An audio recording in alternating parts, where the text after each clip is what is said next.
Jared. Yo, John, what's up? The clues have led us here. Dude, where are we? The manor? It might be. We have to uncover this mysterious unknown creature. And maybe this will give us the answers to where Joseph disappeared. Are you ready? Oh, dude, I'm so ready. And the culprit is... It was It was you all along. It was Joseph the whole time. I would have gotten away with it too if it wasn't for you meddling youths. Double brackets, meddling youths. John, put the hey John, can you put meddling youths up so the kids can see meddling youths? Oh man.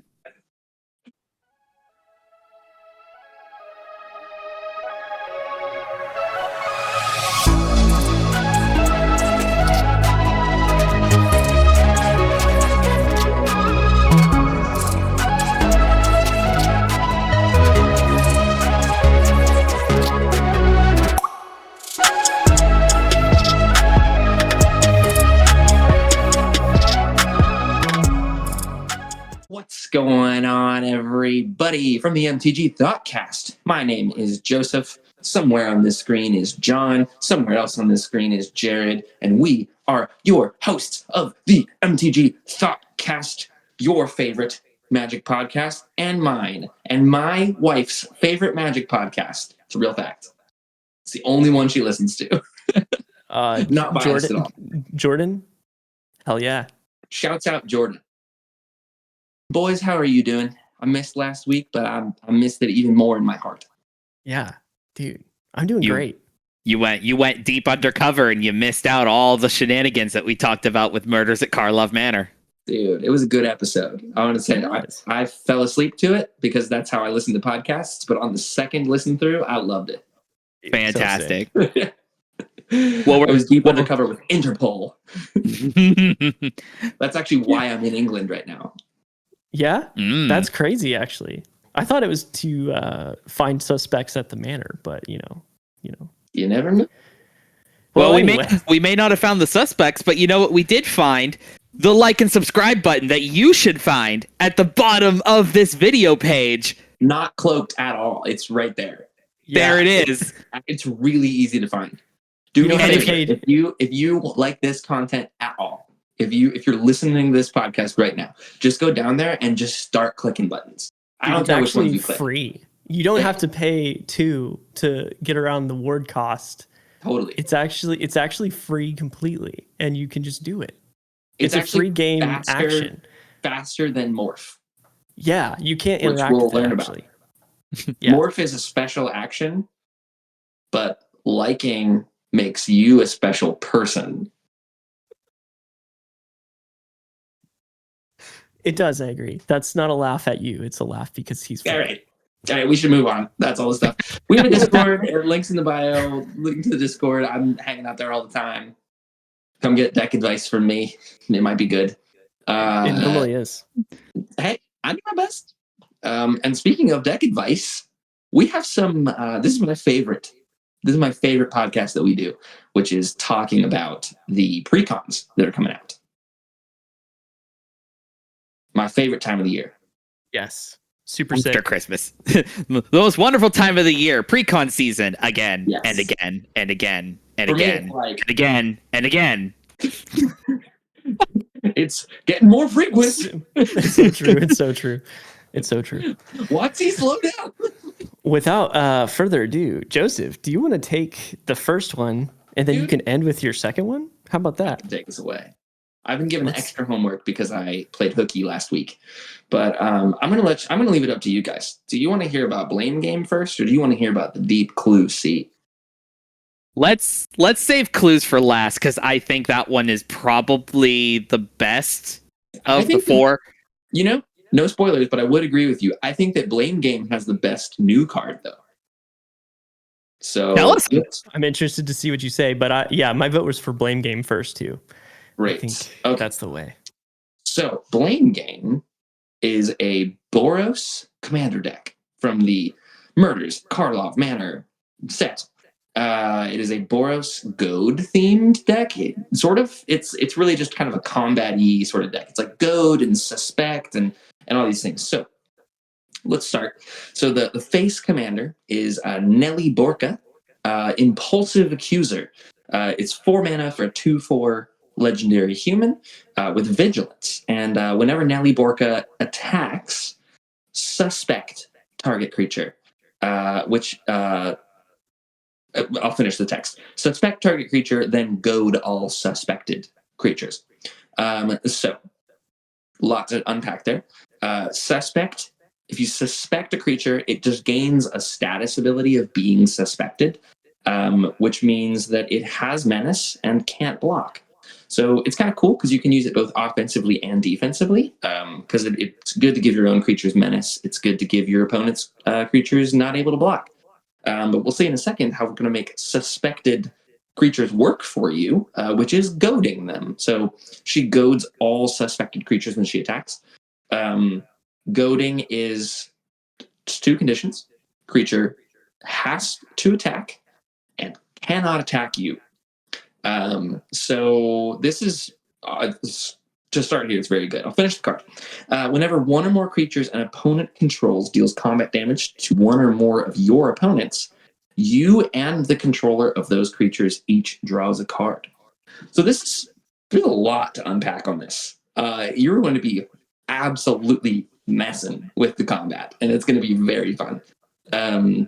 So that's the face commander. That's Nelly Borka. Real quick as well, I'll talk about one of the alt commanders. There's 3 other options of alt commanders, but I'm almost certain, and John, you can correct me on this, but I think that Feather Radiant Arbiter is the only other new one.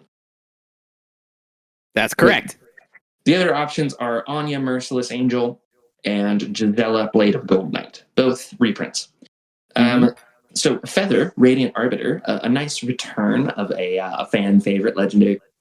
So Feather is red, white, white for a 4/3 angel with flying and lifelink. Whenever you cast a non-creature spell that targets only Feather, you may choose any number of other creatures that spell could target and pay 2 generic mana for each of those creatures. If you do, for each of those creatures, copy that spell. The copy targets that creature. So it's very cool. It's like sort of a Zada kind of ability, significantly worse than Zada, but it kind of gets like a weird strive. I disagree that it is worse than Zada. This is like twice as good as Zada because the ability is non-creature spell. You know what that includes? Auras. Wow, you're making copies. I didn't even catch that. That was a good catch, John. Yeah. Imagine your Voltron deck is now Voltroning up 5 creatures at the same time. Oh, that's very cool. It also, like, this deck includes things like Shiny Impetus, which is an aura that goads a creature. So if you want to pay another 2, you can put that on another creature. A feather is not limited to your own creatures. So that's very cool. Thanks for bringing that up, John. I think that Nelly Borka is the better of the two. Just the way the deck is built. Feather, I would want to build a different deck around. This is kind of a theme of how they've been doing the face commanders and alt commanders in these decks, where it kind of feels a bit like pull the alt commander out, build a separate deck around them. That's kind of just the vibe that I've gotten for the last couple of sets. So I would say I would go with Nelly Borka just because I like goading. I'm a goad fan as the purveyor of this deck myself. So the things you're going to be doing with this deck is swanging. You're getting in there. You are playing things. You're swinging. What's great is with Nelly, suspect doesn't go away.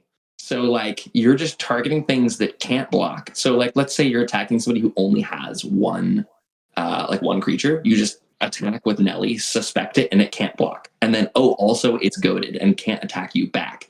So like she does this weird like protection while also taking out some of your other opponents. She's literally just pointing. It's the Spider-Man meme. Like she's just, nope, it's you. Like it's very cool. So I like her a lot. There is some very You want to play a commander that has anxiety? Yes. Dude, this is schizophrenia, the deck. Some very cool reprints in this deck. We have a Fiendish Duo, which we have not seen in quite some time. It's a $6 card right now at the time of recording. Lorna the Third Path is one of the best white creatures that they've printed in the last couple of years. So we love to see that. Let me see. Oh, Comeuppance. Can we talk about Comeuppance for a second? Sorry, what? Can you talk about it? Let's do it. Cool. So it is a 4-mana instant that has approximately 16 lines of text on it. This is a Yu-Gi-Oh card. You know how I feel about that. It's so cool, though. It basically is a fog that then turns damage around at the creatures that you're fogging. Yo. It's hot. Love that. There's some other cool reprints. This is a relatively low value deck, even at the time of recording, where we don't have a lot of info about new cards. We're looking at around $85, which for a $45, $50 deck is not amazing. All right, new cards in the deck. There's one very standout one to me, and it is Trouble in Pairs. It's 2 white for an enchantment that says, if an opponent would begin an extra turn, that player skips that turn instead. Whenever an opponent attacks you with 2 or more creatures, draws their second card each turn, or casts their second spell each turn, you draw a card. This is insane. Ridiculous. It's so good. The way that I see this is as probably a repeatable Harmonize in white. That's kind of how I'm evaluating it. As a 4-mana, you play it. By the time that you go around once, it will probably draw you 3 cards. So at face value, I'm very into that. There's also just the extra turn hate stapled onto it. I don't know why, but they just decided, you know what, this needs a little more gas. Hit the gas pedal a little bit. But like, let's say your opponent does 2 of those things, fulfills 2 of those clauses. This is 4 mana, so at this point in the game, you're probably like, I don't know, turn 3 at the earliest, turn 4, turn 5 more likely. All it is it basically says, don't attack me with 2 or more creatures, otherwise I'm going to draw a card off of it. Don't cast 2 or more spells, otherwise I'm going to draw a card off of it. Oh, and also don't, what is it? It's attacks with 2 or more creatures, draws their second card each turn. Everybody's drawing more than 1 card each turn. If you're not, you're losing the game. Right. Yes. This just pairs so well. And it's one of these cards that I think that they should make more of design-wise, scales with power level. So like in a casual table, like, yeah, it might draw you a few cards every turn. It's probably still worth it for 4. But like in CDH, where like I'm very excited about putting this straight into my Tibet CDH deck. Like, oh my God, it's going to draw like 9 cards a turn cycle. Like, yes, please. That's insane. I'm very, very excited about that.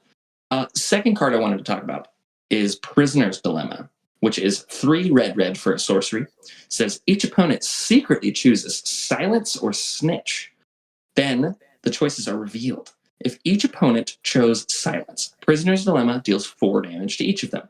If each opponent chooses Snitch, Prisoner's Dilemma deals 8 damage to each of them. Otherwise, Prisoner's Dilemma deals 12 damage to each opponent who chose Silence. This also has flashback for 7 mana. So the way it works is it literally is going like, hey, you guys secretly decide, do you want Silence or Snitch? If everybody cooperates, everybody only takes 4 damage. If everybody's a Snitch, everybody takes 8 damage. If there's 1 Snitch, or more than 1 Snitch, but not everybody, only the person who chose Silence takes 12 damage, and the Snitches take nothing. Wow. And then you just flashback it and do it again. So the correct answer is almost always just everybody choose Silence. But that's the mini game that this plays. This does all my favorite things. It does a mini game, which gotta love a mini game. It gives me the vibe of like Wheel of Misfortune. Yes, Like, that's exactly. What number do you pick, you know? Right, exactly. Are you going to be Silence or are you going to be a Snitch? It depends on where you are in the game. Like, you might also assume that somebody is going to pick Snitch, And then you're like, well, if I pick Silence, then I'm going to take 12 damage because they're so low on life. So I have to pick Snitch, but maybe you're the only one who chose Snitch, and then everybody else takes 12 because of you. Like, there's so much paranoia with this. God, it's so cool. So I'm very excited for that. I will probably end up putting this card into my O'Hare Axonil deck, just as a like, I'm going to point the gun at you guys. Anyway, so those are very cool. Overall, I feel like this deck is neat. I don't know how great like a very goad centric deck is going to be. I need to watch it play out first, but there's some decent finishers in here. There's like an Elspeth Suns champion. You have your Gisela. So it's kind of playing out like a Boros mid-range deck with a goad focus. So I'm kind of into it. I have a couple of cuts and ads that I'd like to talk about. So things I would take out of this deck. Let's start there. Steel Hellkite feels weird to me. Steel Hellkite feels like a very outdated card. I think it's just in there to be a big beater, and I just think there's probably better options. So I'm not a fan of Steel Hellkite. I would say to cut it out. Angel of the Ruins in a similar way. Like, it's nice that it does the plane cycle thing, but it's just like 7 mana to get rid of 2 artifacts or enchantments on an angel. So much. And by that point, like, it's That's just horrible. Last thing I would cut, and this is debatable, but I hate Myriad Landscape. I don't know how you guys feel about this card, but that's how I feel about Ash Barons too. I think Ash Barons is dumb. I think Ash Barons serves a very different purpose than Myriad Landscape does. I don't want to wait 3 turns to like get 2 of the same basic land on a land that comes into the battlefield tapped. So unless I'm playing a monocolored non-green deck, I'm cutting Myriad Landscape every day. That makes sense. So also, for my swap ins, I've included another one to kind of help ease this.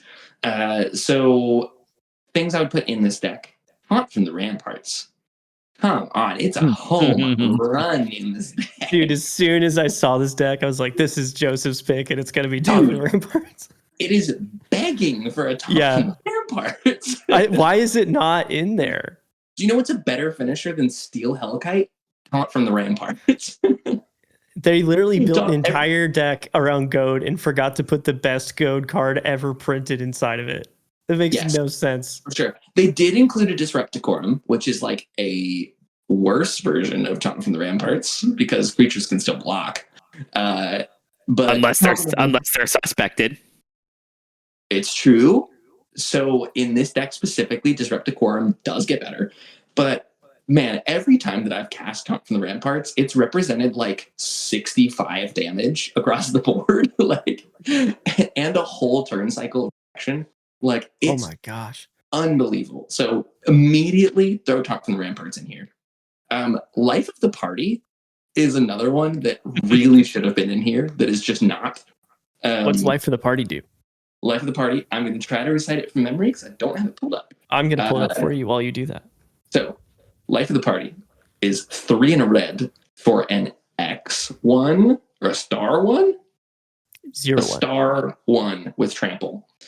And it says when it enters the battlefield, each opponent makes a token copy of it. Those tokens are goaded for the rest of the game, and its power is equal to the number of creatures you control. You are almost exactly correct.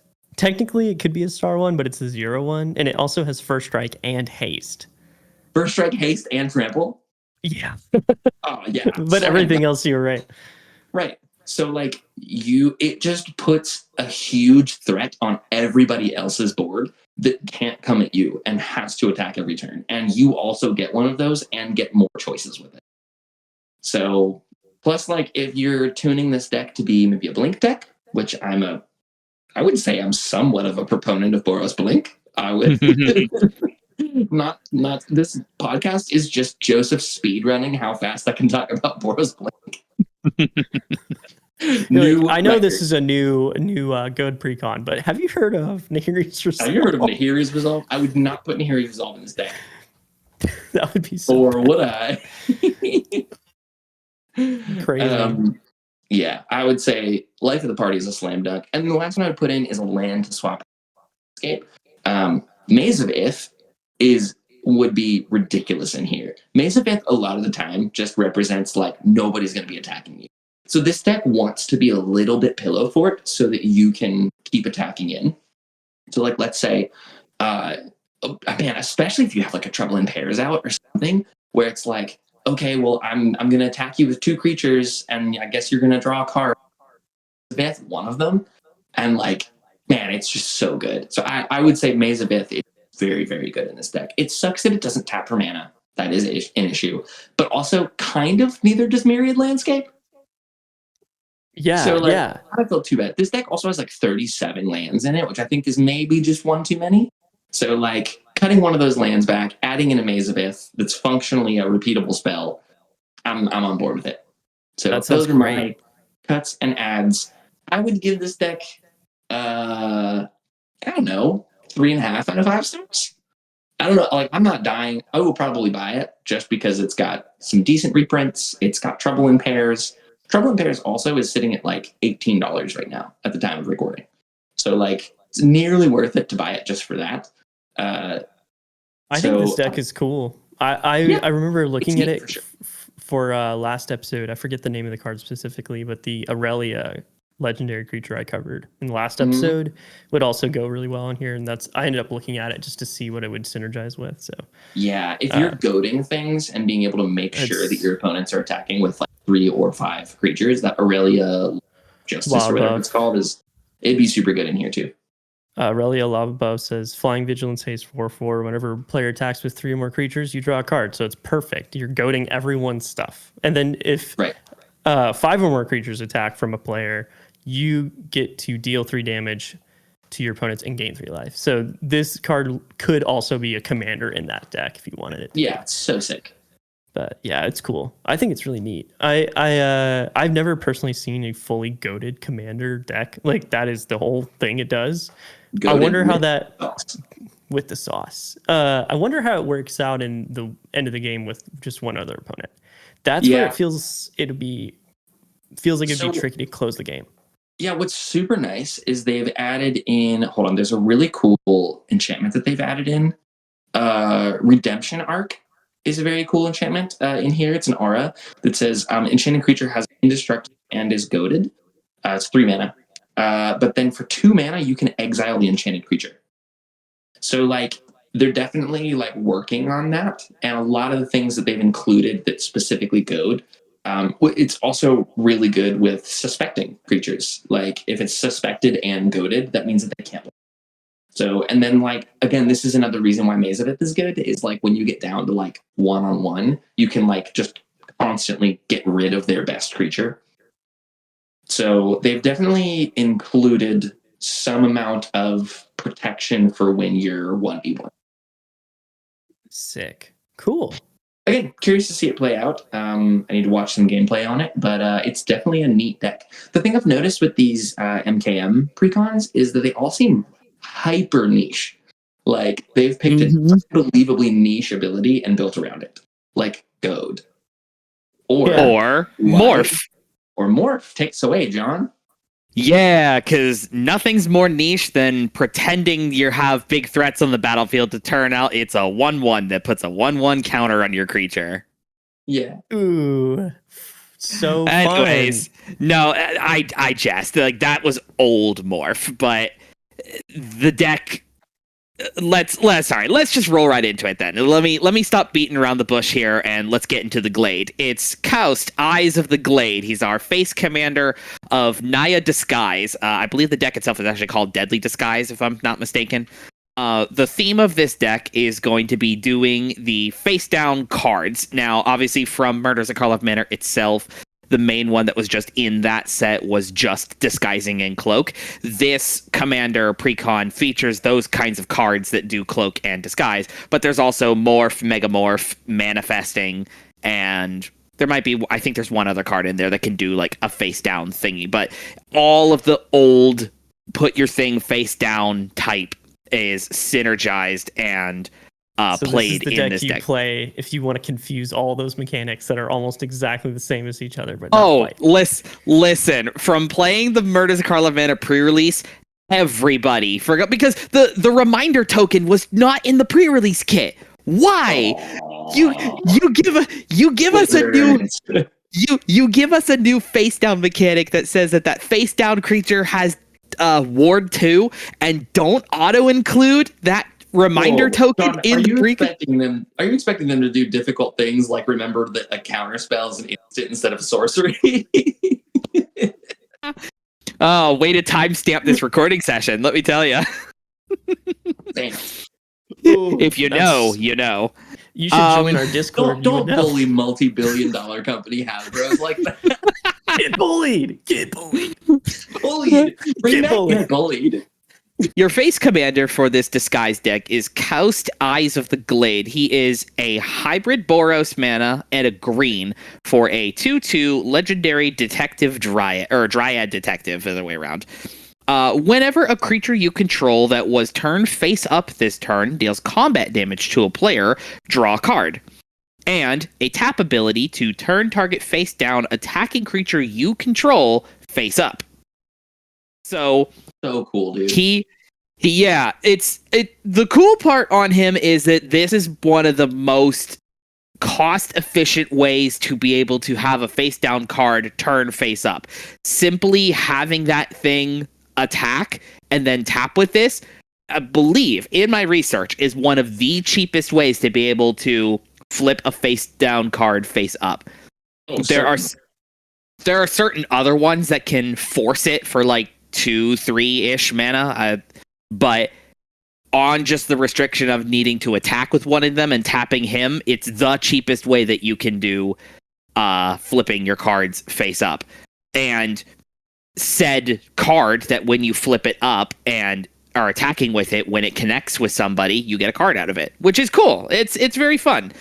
The problem is you need, and this deck has some of them in here, you need ways to get that 2/2 to go through, because not every morph card, when it is flipped face up, is not guaranteed to just trade off with a blocker that your opponent is going to have. It's like some of them get a little bit larger when they flip up, but some of them don't really get much larger than 3-4 toughness. And general purpose utility creatures in Commander nowadays, like, honestly, anything below 3 toughness kind of just doesn't make cuts anymore. Ganked by a roaming throw? Yeah, it's crazy. Things are also sitting at higher toughnesses when they're doing utility purposes. You know what I mean? So like you have to have synergies within this deck to be able to get these low power threats through unblocked. And then you can cheat their costs to turn them face up and start dealing massive damage. One of those ways to do that is the backup commander in this deck, Duskina, the Rage Mother. 2 red, green, and a white for a legendary 5/5 bear. When Duskina enters the battlefield, draw a card for each creature you control with base power and toughness 2/2. So in this deck, that cares about the face down cards. And then anything else that you might just have kicking about that is a base 2/2, like other bears. If you were to build this as bear tribal, you could do that. Her other ability is whenever a creature you control with base power and toughness 2/2 attacks, it gets +3/+3 until end of turn. So that's I'm obsessed. I'm obsessed with Duskana. This I think is the commander out of this deck. I'm not sold on Kaust. He's cool that he can down cheap, but you need to already have your face down cards for Kaust to start doing the thing that he wants to do. And the minimum cost of being able to put a face down card with both either disguise or morph is still the 3. Yeah. Right. So Kaust isn't even exactly. Kaust isn't really going to be doing anything until turn 5, turn 6 anyways. If you do the morph plan, the disguise plan, the manifesting, you do that ahead of time, then do Duskna, you've now just refilled your hand, probably with more Morph and Disguise cards equal to what you've already put down in play. Then all of those Morphs and Disguises flunge, and they're 5/5s on their unknown side that if you have the capability to flip them up that same turn, they retain the +3/+3 from when they were 2/2s. It's a Duskna. Layers, baby. Yeah, layers. Duskna, I think, definitely is the better commander out of the box for what this strategy is trying to do, because just Morph is slow. Morph is very, very slow. You have to get it going to start getting this cheat in mana cost for the permanents that you're trying to get turn face up. So I like Duskna a lot out of this deck. I'm still not crazy about this deck as a whole, but if you needed to play out of the box as is, play the bear. The bear is way cooler, personally. Agree. It's not that this deck doesn't have anything exciting for anybody who is doing, because Morph decks have been around for a while. This is just a different new color combination for it. The leading one would be a Sultai deck with Kadena. Kadena, the Slinking Sorcerer. Yeah, that's kind of been the default one. Animar, Soul of Elements has also been a very popular choice. Slapper. So there's definitely going to be cards that are in here that are, included as part of this deck that would be very cool pull-out pieces to slap them into anything else that you're doing. But in this deck as is, some of them are some really cool ones. My personal favorite, which no shocks whatsoever, it's a card that doubles. Go figure. John has a type. You know what I mean? There's going to be Panoptic Projector, a 4 colorless mana artifact that says it taps, and the next face down creature spell you cast this turn costs 3 less to cast. That essentially reads that when you tap this artifact, you get to put a face down card, casting it for free, basically, because Disguising and Morph is 3 mana to put him face down, so you get a free discount. So free cast of a creature, that's always helpful. What else does this do? Let's double up some triggers. If turning a face down permanent face up causes a triggered ability of a permanent you control to trigger, it triggers an additional time. So good. Yeah, we love that. So some of the best face down cards that you can do as they turn face up are the ones that say that they do a thing as they turn face up. As shared a couple times before, the things we've joked about, turning a face down card face up for its cost is considered a special game action. There's not a lot of these that exist within the course of the game. Doing face up cards is something that is even faster. I would say faster than on the stack, but it technically doesn't use the stack. It's faster than instant speed. It's flipping the thing face up cannot be responded to by any capacity whatsoever. Yeah. The speed limit goes like this. It's like sorcery, instant, split second, morph, conceding the game. Wow. You got it. That's your scale. Yeah. Now and then, this and then obviously Slicer after that. He's the best. Slicer. That boy is going fast. Anyway, back to you, John. Love that. So flipping the thing face up is something that you can do at a special action speed, I guess. But any ability that happens when it's turned face up does use the stack. That can be responded to. But this thing allowing you to get free face down cards put into play, and then if they have something relevant when they turn face up, or something else on your board cares about a card being turned face up, doubling it up. I mean, it's a doubler thingy. We love these. We're commander people. Plain and simple. Sounds amazing. We were like, plain simple. Yep. We want to play a 100-card singleton format, but we want all of our cards to happen 2 or more times. Yeah. We play doublers. What would be a good face down card to turn face up and double its trigger? How about our big evolved friend Experiment 12? Oh, talk to me about it. Yeah, you remember your good old boy Experiment 1? This is him now. Feel old yet? Wait, Sean remembers. Oh, Jesus. Experiment 1 is 12 years old. Wait, Is that why it's experiment? I just connected the dots. Wow. You heard it here first, folks. hold on. I don't know what this card is that you're talking about, and I didn't know that there was 11 other versions of it. There's not 11 other versions of it. Oh. No, there isn't. It was a joke. It was an old card from Gate Crash called Experiment 1. It was an ooze that did evolution or whatever. This is kind of like a evolved version of that. Did you just tell me that Gate Crash was 12 years ago? Dang it. I'm going to go dig a grave for myself now. Yikes, dude. Experiment 12 is 3 and a green for a 4/4 elf lizard warrior. It has, notably to start with, it has disguise on it, so it can go into the battlefield face down for 3 mana and can flip for 4 and a green.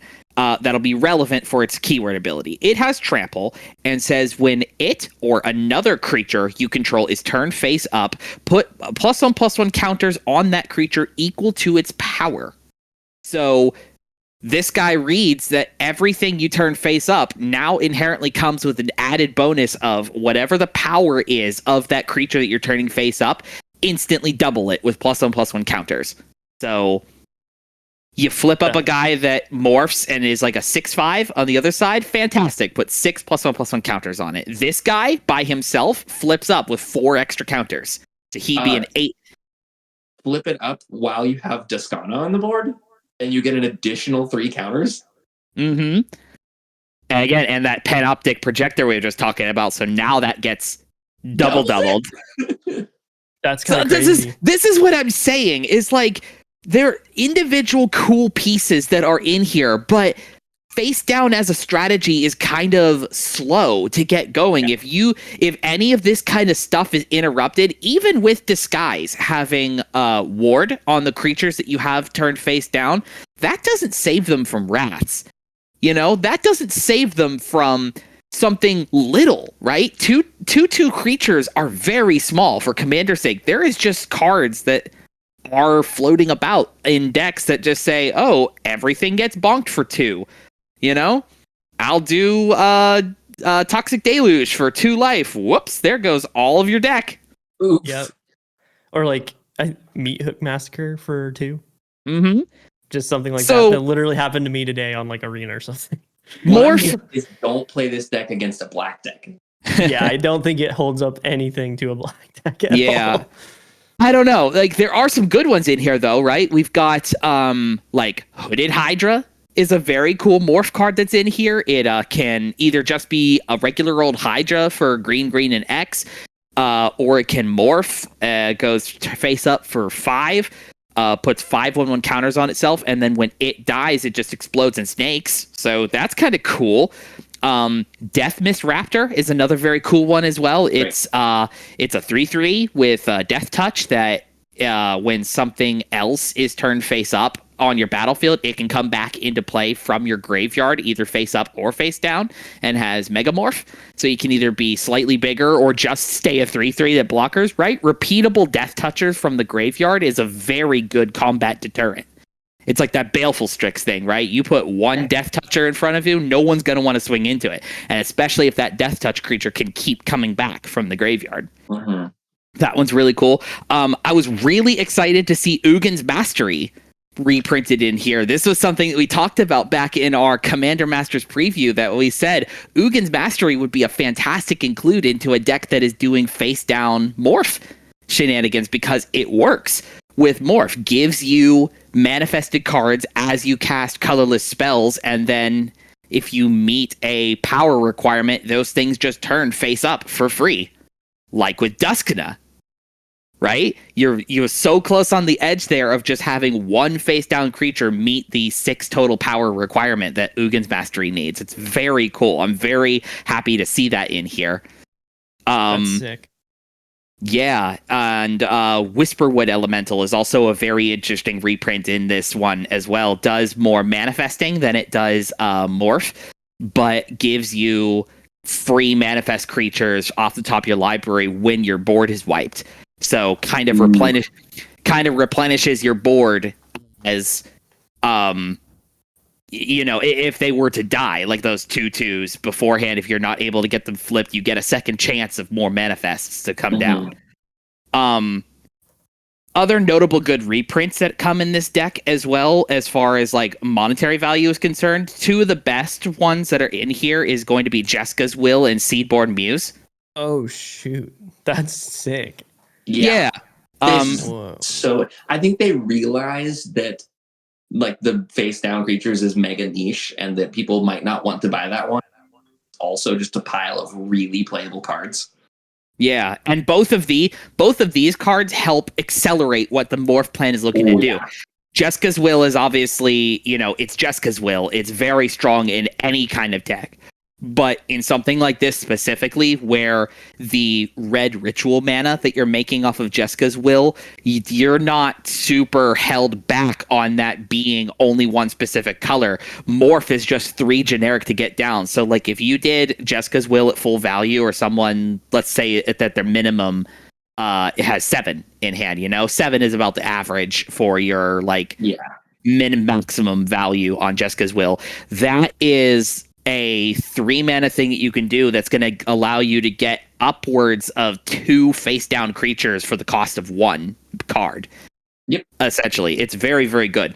And Seedborn Muse in here for the same kind of reason.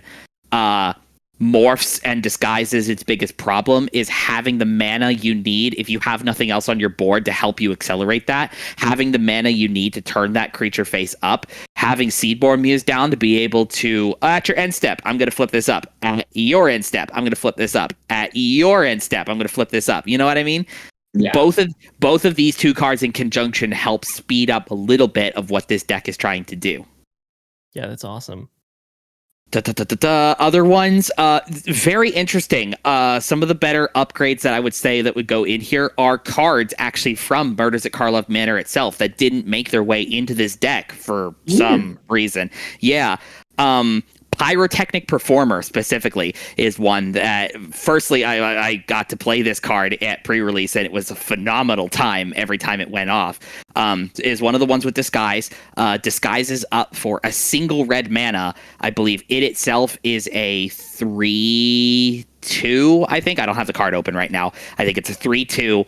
But what it says is that when it or another card is turned face up, Pyrotechnic Performer, either itself or the card that you're turning face up, deals damage equal to its power to each opponent. So cool. Yeah, so that kind of turns into like double damage with Kalster Duskna, whatever, the bear. That you're turning it face up in the middle of combat. They're now taking that creature's worth of power immediately and then are still being attacked. So double damage out of nowhere, basically. That also gives you a way to... Go ahead. Oh, go ahead. I was going to say that gives you a way to actually like deal damage without having to attack, which is sick. Yeah. Like if you have some stuff you don't want to swing, but it is morphed or whatever it is, like you can actually be effective without swinging it, which is cool. Mm-hmm. Also is insane with the Panoptic Mirror, is insane with Experiment 12. Like, there's all of these really cool ones. Like, you're right, Jared. You might just look up and be able to go like, flip, flip, flip. Everybody's dead. Yeah, like that could totally happen. It's kind of like, I'm thinking about it like Keeper of Secrets for like a Cascade thing. Oh, that's a card that like every time you cast a spell from not your hand, it deals damage equal to that card's CMC. So it's kind of that similar vibe, but that's a really cool card design. Mostly as far as the remainder of upgrades would just probably be just like an increase of how fast you can get your mana or how fast you can get creature cards into your hand, right? Because the biggest problem with any kind of creature deck in general is you either just don't have enough mana to do what you're looking to do, or you just run out of creature gas and you have all of your support pieces to play with the creatures, but no creatures. Yep. So this is a real, you might draw the wrong half of the deck kind of deck. I think so, yeah. But I don't know. It's kind of cool. Like if we're doing that rating thing like you said, I would probably put this at about a 3-ish. It's like Morph and Face Down has this really cool thing of like you don't immediately are cut off on your colors of mana for what you need for creatures, because morphing and disguising and manifesting or not manifesting, like or disguising. They're all just generic to put that card down into play. So you're not immediately pressed to have your colors of mana ready to go. And then it's the guessing game thing. It's like, ooh, what could that be? Am I, it's now attacking at me. Am I going to block it and have my thing just die and then get trampled over? Or are they bluffing me and this is just one of their utility ones that turn faces up, It's random. It's random, it's chaotic. It can be a very fun mess and guessing game for your opponents on like who you're attacking with, what to wear, and what could be underneath. Anything could happen if that mana is turned face up, and very little reaction time to be able to stop what those cards are trying to do. It's just the theme as a whole is kind of a little slow, not super interesting, and in my personal opinion, this deck is the wrong colors for face down, personally. Blue and black, I think, have the strongest synergies and support and cards that do relevant things that turn face up. So if you're interested in playing this kind of deck, I'd say if you're interested to try it, buy it. But maybe take pieces from this and build it off in different directions, I think, personally. Take out the bear, build bear tribal, and then go build Kadena. You'll have a better time. Good thoughts on that one. Do you want me to hit mine now? We can move into mine.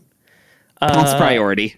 I took Revenant Recon, the PreCon, which is hilarious to me. Oh, the old Recon PreCon? Yeah. So the deck I had is the Revenant Recon PreCon, and the face commander is Mirko Obsessive Theorist.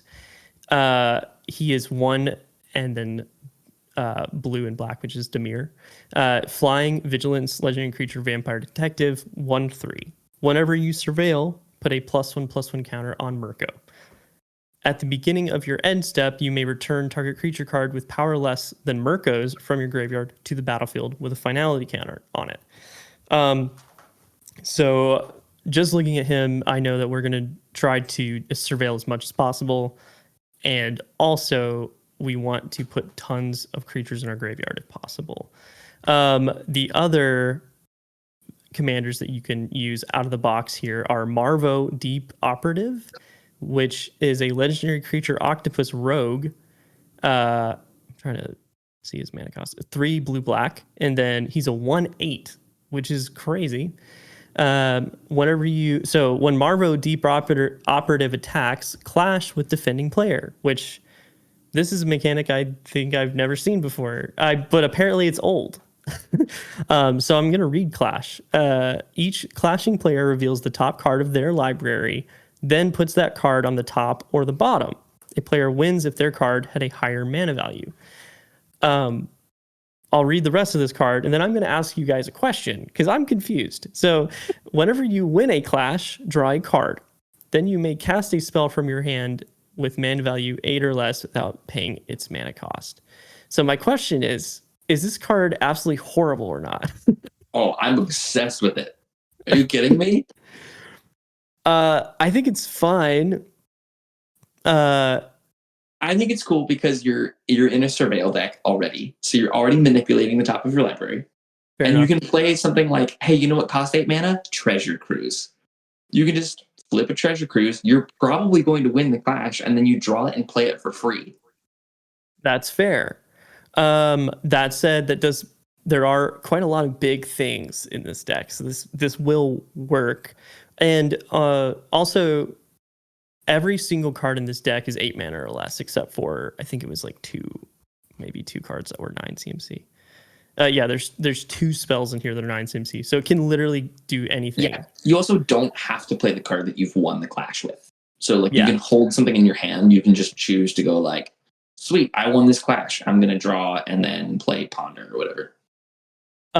So before I talk any more about Marvo, Lazov the Multifarious, he's not a new card, but he is the other card that could be a commander here. And I'll just read him. He's blue black. Legendary creature shapeshifter 1/3. When Lazav the Multifarious enters the battlefield, you surveil 1, so you immediately get to surveil, which is good. And then pay X, Lazav Multifarious becomes a copy of target creature in your graveyard with mana value X, except its name is Lazav, and it's a legendary creature. Blah blah blah. Keeps his ability. So I like that Lazav is actually a good include in this deck. He's not just like a random other legendary creature. Marvo, I'm still not sold, and I'll talk about that why later when I get to upgrade paths and stuff, because I personally think Marvo is a cool card. I think it would be way better though if you just built around it. Yeah, and take it out and build a different deck around it. Because this doesn't feel like it fits anything. Like this is the only card in the deck that has Clash at all. Like it doesn't That's because there's like 4 cards in the game that have Clash. Yeah, it just doesn't. I don't know. I don't think potentially getting value off of something is a good enough reason to like keep it in. You should just put a card in that does give you value.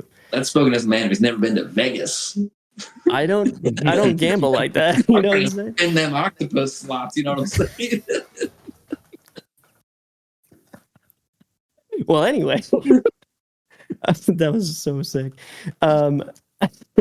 Let's see. Let me go to my new cards. So my favorite new cards in this are, I think, Eye of the Dusk Mantle. It's 5 black for an eye creature with flying and lifelink. It's a 3/8.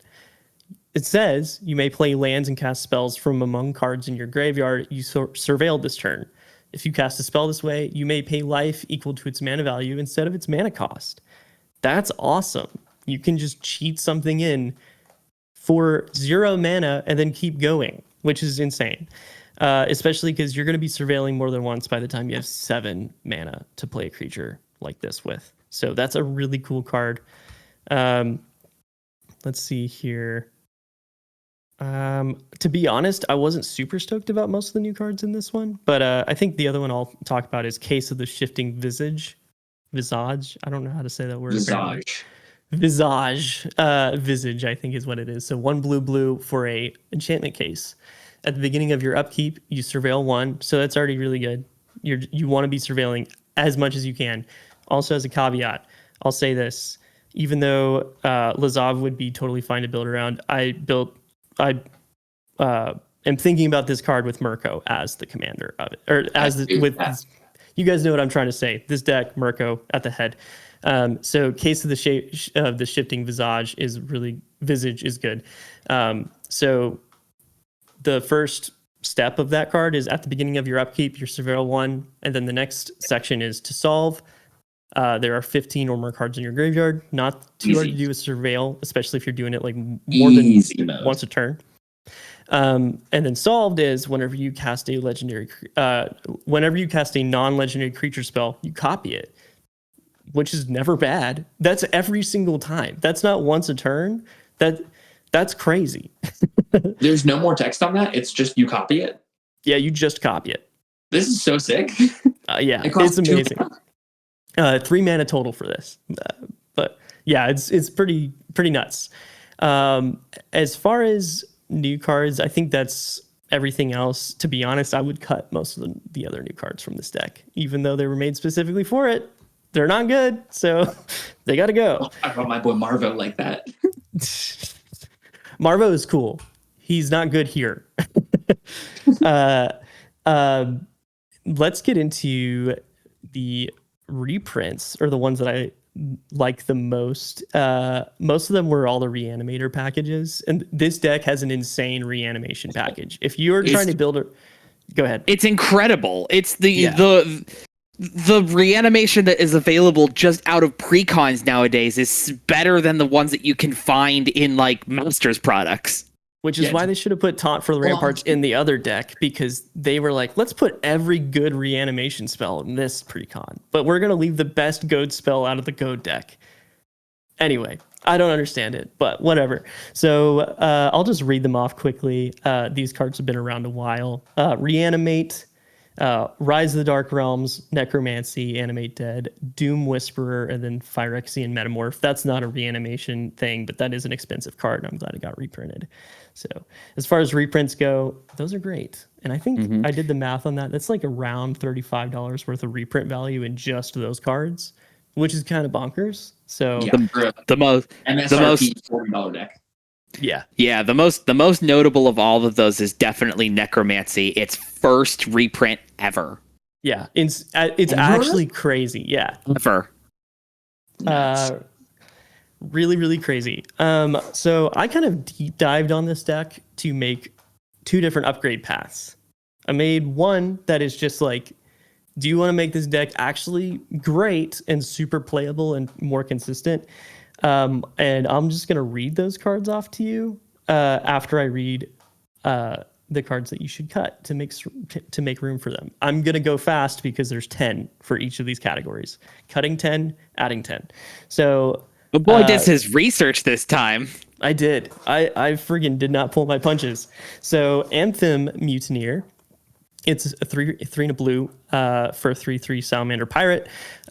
When it enters the battlefield, you can exile a non-Salamander creature, and then that creature's controller makes a 4/3 Salamander Warrior token instead. It has Encore for 4 2 blue. This is fine. Most creatures aren't Salamanders, but it's 4 mana to do this, and they still get a 4/3. That's a big creature you're giving them. That is notably bigger than the Beast Within, any of the generous gift type things. Like a 4/3, I don't want to give my opponents 4/3s. That is too much. To play devil's advocate, there is sometimes that a 4/3, if there is an option, there is a 4/3 instead of like an Avacyn or something. Like that is true. That's true. There is times, and the fact that it has Encore, meaning it can come back, have 3 triggers, like obviously it does synergize. It does synergize with the commander because finality counter, get it back. I understand that, but I still think it's not great to be doing that. Like you're giving them a 4/3 every single time. There's plenty of other cards in this list that already like enter the battlefield and destroy thing or get rid of a thing somehow. So you don't need to like do that and also give your opponents value at the same time when you have plenty of other ways to not be doing that. So the next card that I think you should cut, or I would cut if I was doing this, is the Twilight Prophet. And that is 2 black for a flying 2/4 with Ascend, which is really irrelevant here. And at the beginning of your upkeep, if you have the City's Blessing, reveal the top card of your library and put it into your hand. Each opponent loses X life and you gain X life, where X is that card's mana value. This would be way better in a if you were to build what is his name? Marvo. If you built Marvo, this would be better with that. But here it's just kind of like really random. And I don't really love that randomness, even though it's like the way I was thinking about upgrading, like you have to think like actually better. It's like I don't want just random one-off effects that are maybe going to give me incremental value. I want the deck to get better as a whole. And so that's where you start cutting things like Twilight Prophet. So Sphinx of the Second Sun is 6 and 2 blue for a flying 6/6 Sphinx. At the beginning of your post-combat main phase, there's an additional beginning phase after this phase. That's incredible, but it's 8 mana for a flying 6/6 with no protection that will be getting removed as fast as possible because your opponents can't let you keep this. So I don't know. It just doesn't super synergize with anything else in the deck. For 8 mana, I kind of want more than this. Yeah, to me, it feels like it's in there as a reanimation target, and there's just way better reanimator targets. Exactly. That's it. For 8 mana, no thank. I'm never casting that. No, you're reanimating. It has to go in my graveyard first. It's too many steps for a card that's like going to give me some value. Copy Catchers. I think this card is fine with Surveil. Every time you Surveil, you can pay 1 and a blue to make a copy of this card. But that's all it does. And you don't need Copy Catchers. You need to be able to Surveil more. And this doesn't help you do that. And we've already talked about Marvo. That was my next one. And then Counterpoint. It's 3 blue and a black for a way too expensive counter spell that lets you cast something that's cheaper than 5 CMC from your graveyard. That should just be a Fierce Guardianship or anything else. That is a terrible card. Don't play that. The rest of the cuts are Grave Titan, because there's a weird like sort of pseudo zombie spawning mechanic in this deck. But again, precons are guilty of having their hands in too many. What is the saying? Like too many. I don't know. It's trying to do too many things. It doesn't need like two zombies also happening, and that's pretty much all Grave Titan's doing. Twilight Prophet, we already talked about. Vizier of Many Faces, and then Overseer of the Damned. Those are the rest of the cuts. Now into the upgrade paths. This first one I'm going to breeze through because these are all staples that we should all know about. Rhystic Study should obviously be in here. That's no question. Opposition Agent, Notion Thief. Those should obviously go in if you want this deck to just become a lot better. Cyclonic Rift, Fierce Guardianship, Feed the Swarm, Displacer Kitten is amazing anywhere it goes. That card just rules. There are. God damn, you made a money, Jared? What are you talking about, dude? Well, that's why I made two upgrade paths. This is the one that is like, this is gas. This is great. This will make this deck better. Bolus's Citadel, Grey Merchant of Asphodel, and then the One Ring. Insane. Way better. Super expensive though. I don't know the total of those cards combined, but that's a lot. So let's get in. That's the point a little bit. No, we'll get there. If you show up to a table and you say you're playing an upgraded precon and you have fucking Rhystic Study, the One Ring, Opposition Agent getting in there, I'm gonna kick your ass, dude. That's fair. We're upgrading the precon deck. What the fuck are you talking about? I think something to keep in mind is this is 10 cards, so it's like it is There's hundreds of dollars that you're telling the average person to upgrade their precon with. Well, these are just great cards that you could put in. But here's the other list, because these are the ones that are more flavorful, more catered to the deck specifically, but are still really good. So we have up first, we have Victimize. So that's 2 and a black for. Is it? Am I dumb? Hold on. Looking. It's not. But yeah, so this deck really wants to Victimize. It's perfect for reanimation stuff. So 2 and a black for sorcery that says choose 2 creatures in your graveyard, sack a creature you have, return the 2 creatures tapped to the battlefield. So this is perfect. It should have just been in here, but anyway, you should add it. The next one, we have Search for Azcanta. It's 1 in a blue, and it makes you surveil at your upkeep every time. They had to errata that card. It's an old card. So that actually is one that really benefits from the functional errata because of the face commander, whose name I can't remember, getting a +1/+1 counter every time you surveil. Exactly. Mm-hmm. Yes. So this is perfect. Even though some of the copies of this card don't say surveil, it does surveil. The other side doesn't super matter. Anyway. Well, it can flip and find you reanimator spells. That is true. But would you rather it's actually surveil? A slam dunk in here. Yeah. I completely agree with you. Yeah, this card's great. Either way you want to play it. I mean, it's good if you just leave it on its first side because like you still get to just surveil every single time. Thrall Parasite and Hex Parasite. They're both, so Thrall Parasite is 1 black and Hex Parasite is a colorless mana. They both give you ways to take off finality counters. So you can keep going and not exiling your stuff. Because that's the part of Mirko that is bad. Because if you're trying to surveil, you're trying to reanimate, you're going to keep losing your stuff to the finality counters, which isn't good. So that's how you fix this deck. Hey, Oracle, real quick. What's the blue-black creature from Amonkhet that you tap it to remove a counter from a permanent you control and draw a card? Oh, what is that? Maybe I missed that one. That would be oh crap. It's Soul something. Soul Siphoner? Soul something from War of the Spark. Yes. So maybe that one should instead of clock spinning. Yeah, replace clock spinning with that one, even though clock spinning is not horrible. But Hex Parasite and Thrall Parasite are great. They essentially just give you ways to remove the finality counter, so I won't really talk about them more. I have Shieldred Whispering 1, because that card's insane. That constantly gets you cards back out of your graveyard and makes your opponents get rid of things. Sack creatures every single turn. That's so much better than Sphinx of the Second Sun. Yeah, and Like it's you just also reanimate that and just start edicting everybody. it's also only 5 mana. It's no, that one's 7 mana. I was looking at the other Shieldred because that's also on my list. Just Shieldred, that one. So weird to say. Yeah, The transform one. yeah. So that one has menace, enters the battlefield, makes everyone sack something, a creature or planeswalker that's not you, and then you can transform it. And there's tons of value on the other side. Notably, the last chapter being all the creatures from the graveyard, every graveyard come onto your battlefield, which is dope. So that's sick, especially with as much reanimation as happening in this deck. You want that.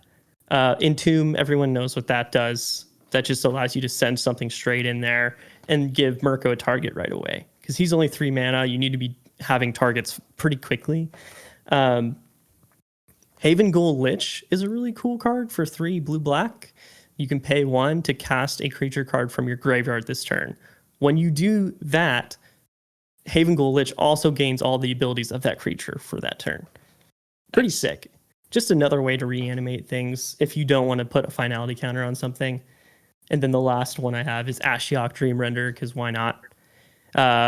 People probably know what this does, but your opponents can't search their library when this planeswalker's on the field. And then you It also mills you and exiles your opponent's libraries.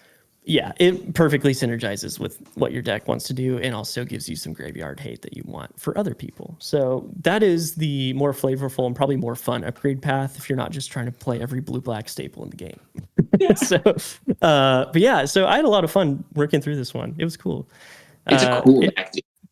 It honestly, so overall thoughts, I think it'll be really fun to play this deck. Out of the box, it seems pretty well put together. There's not a ton of like random stuff in here. And also like even the random zombie stuff is beneficial because there's some sacrificing synergies here and you have tokens to get rid of with the zombies. So overall, I give it 4 out of 5 stars, I think. And if I had to compare it to other like Commander PreCon power levels, I think it's pretty up there. It's very competitive. So nice. I like it. I love it, dude. Well, maybe you got the clue about your first upgrade path.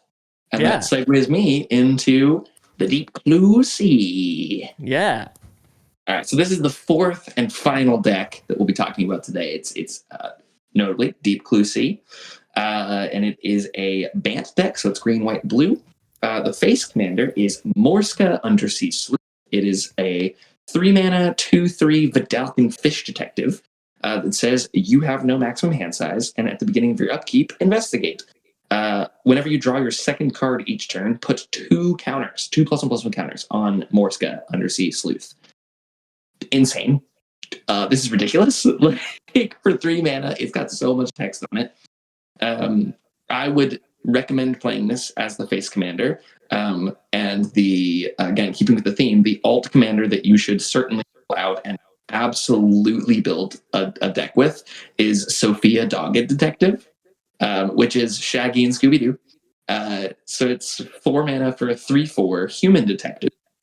When Sophia enters the battlefield, you create Tiny, a legendary 2/2 green dog detective creature token with trample. It's definitely not Scooby. It's Scooby. It's Shaggy and Scooby. For 1 mana, 1 generic mana, you can sacrifice an artifact token to put a +1/+1 counter on each dog you control.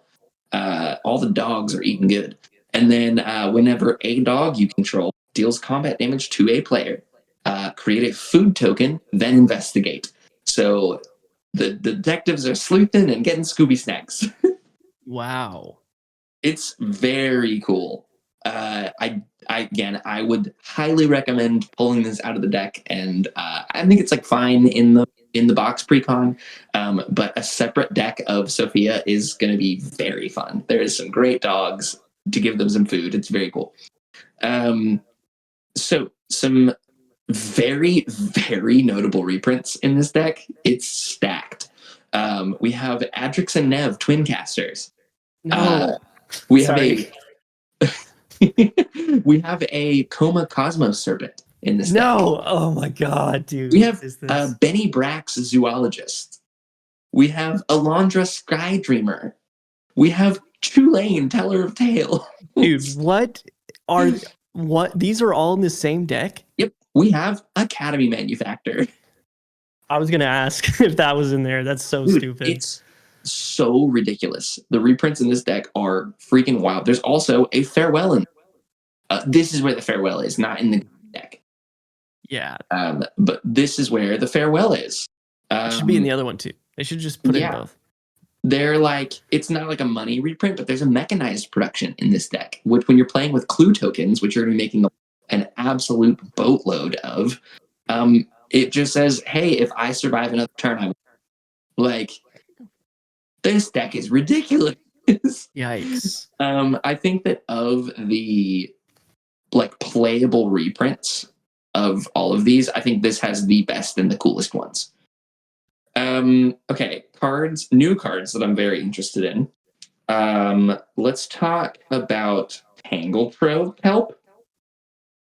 It's 5 blue for a 6/6 blue plant with Ward 2 that says at the beginning of each combat, other clues you control become 6/6 plant creatures in addition to their other types until end of turn.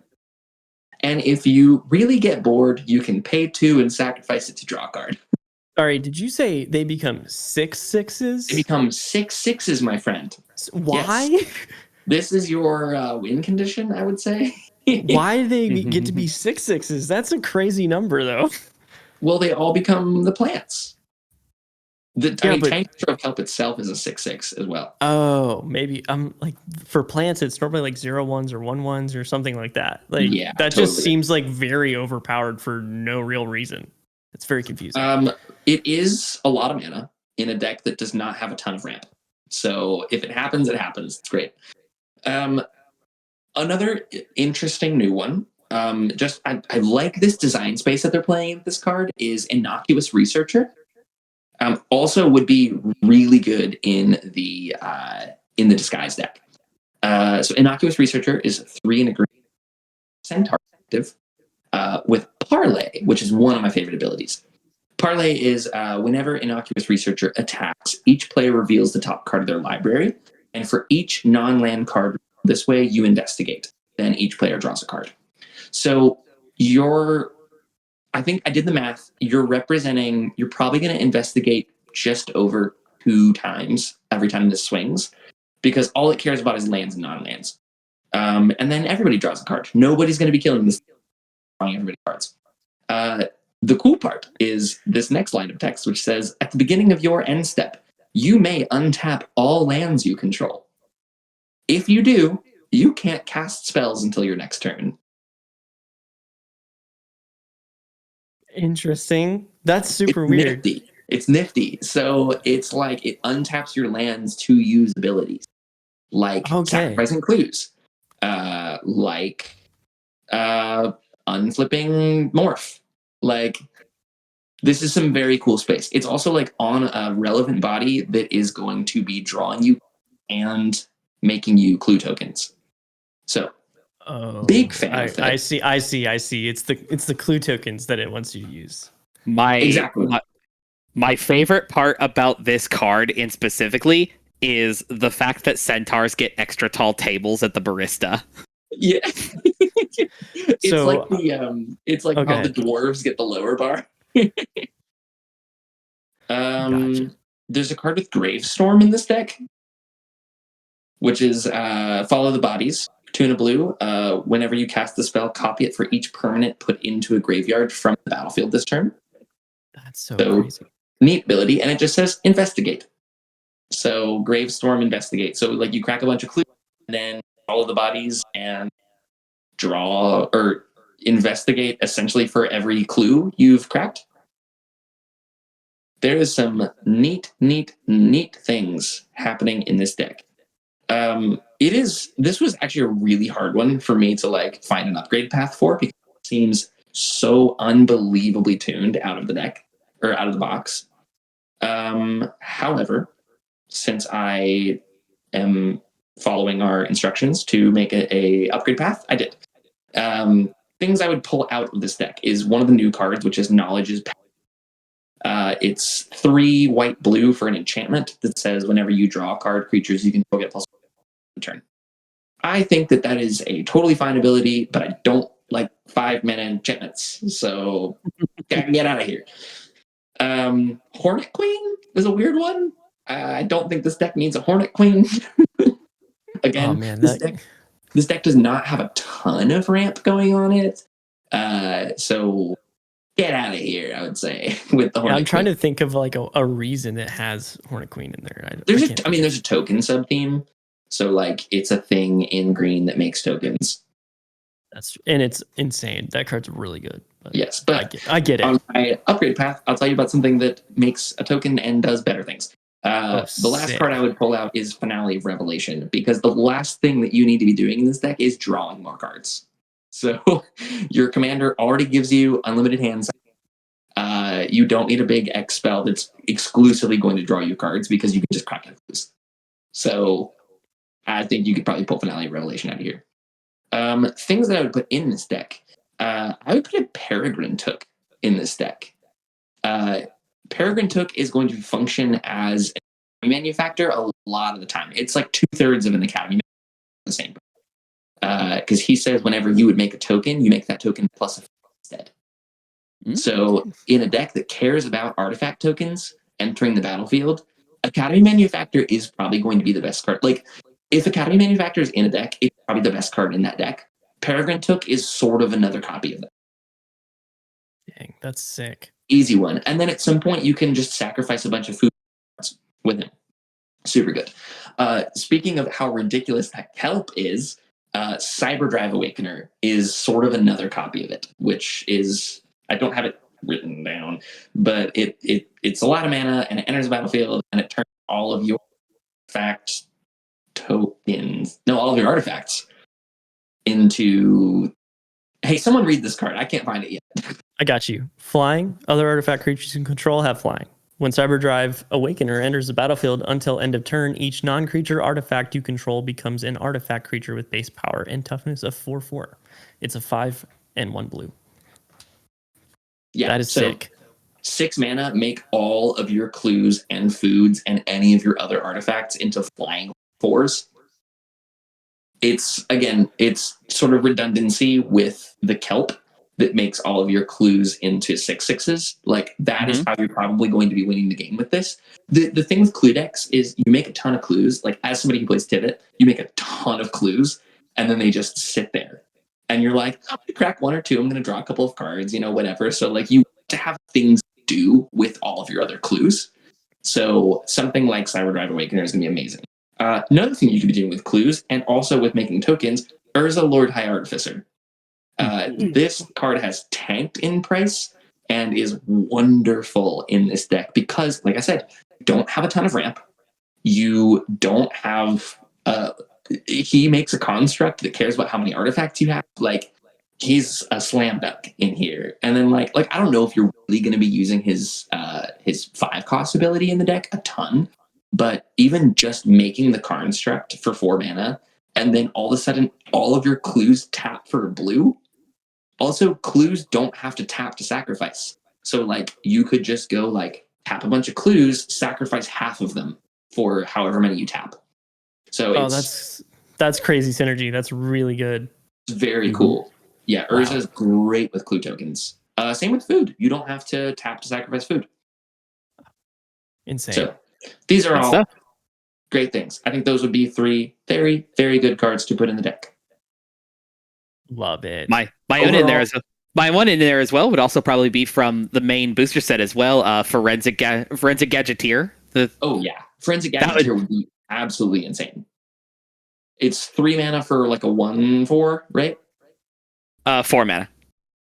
4 mana. Oh, no, it's 3. Yeah, you're right. You're right. Because it's basically Psi. When you cast an artifact, you make a thing. So the only reason you don't get a ton of value off of that, because there's not a ton of artifacts in this deck. However, being able to sacrifice your artifacts or sacrifice your clues for 1 is so good. Mm-hmm. We do love that.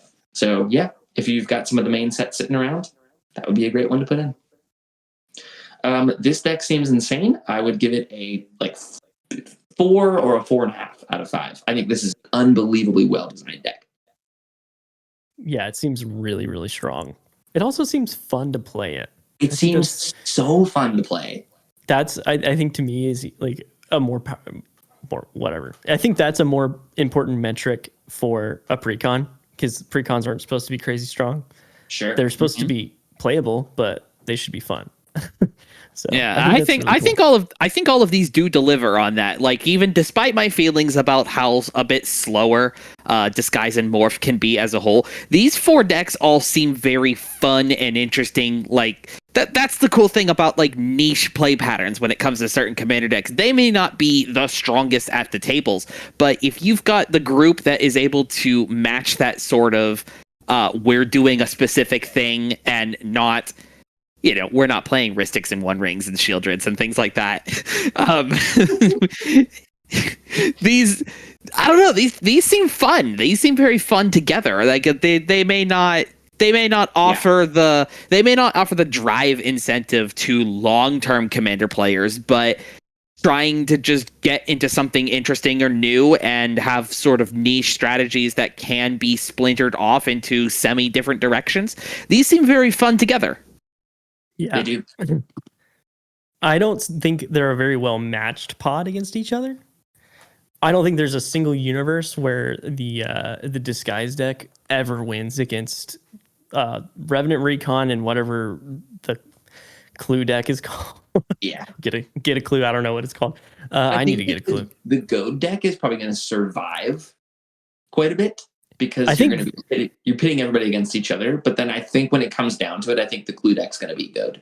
I think Goad is the one in this group of 4 that has the ability to shake up the game the most, because like if you make a ton of 6/6s or 4/4 flyers, but they're all goaded and you can't swing them at who you want to, you're essentially just working for the Goad player. He's recruited you, and now they're going to win the game. So that's a really interesting part of the Goad deck that I think is kind of cool against this one. But yeah.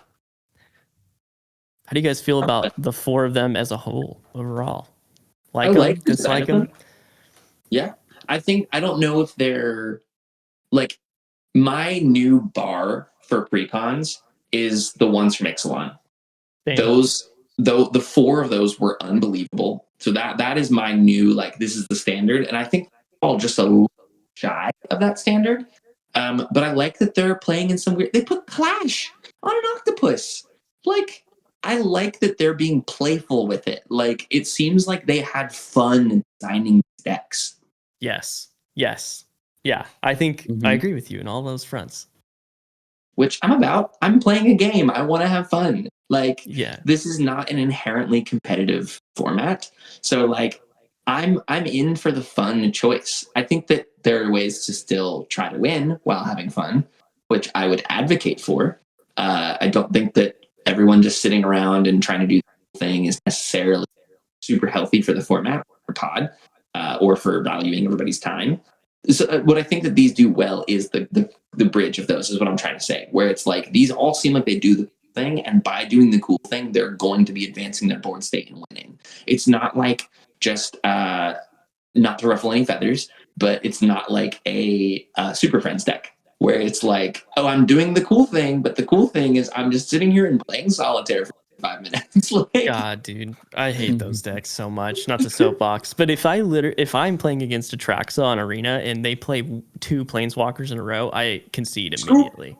Yeah. Whereas, like, the Clue deck is like, I'm making clues, and eventually I'm gonna freaking Cyber Drive Awakener you, or I'm gonna like do the thing, like, Academy Manufacturer, you're making treasures, things as well, and have all of these artifact tokens, and it's gonna be really cool. Like, these are all very cool decks. Yeah, I think they're sick. Also, I'm really happy to see reprints that we haven't seen in a while, like Jessica's Will, like Necromancy, like Tulane, like all of these things that like are just absolute staples.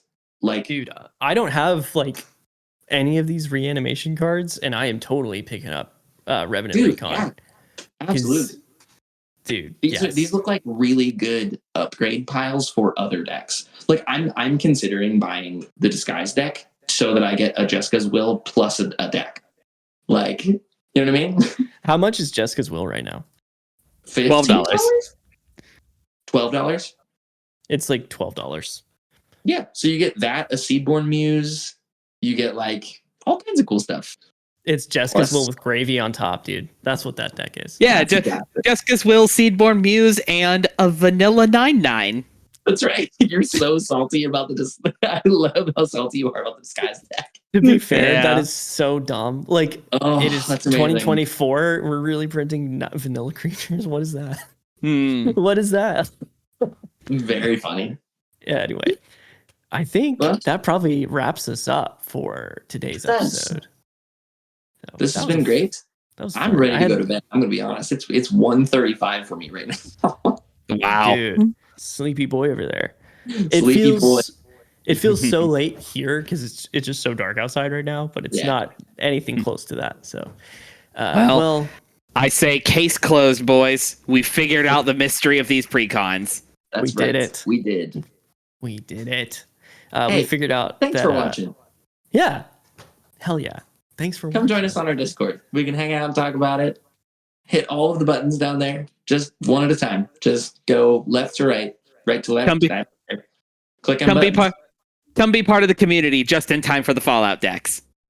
Ooh, Oh, God. yes. Wait, when is the spoilers for those? Few weeks, probably. They come out in March. They keep us so busy. bro. I know it's crazy. I'm becoming On- so much better on- at like researching stuff for this. On the one hand, product fatigue. The other, continual content. That's true. They keep us. You know what I mean? That's so true. Nah, I Anyway. jest. It's all good. Thank you guys for watching. This is the MTG Thoughtcast. We'll see you next time. What do you have there? A knife!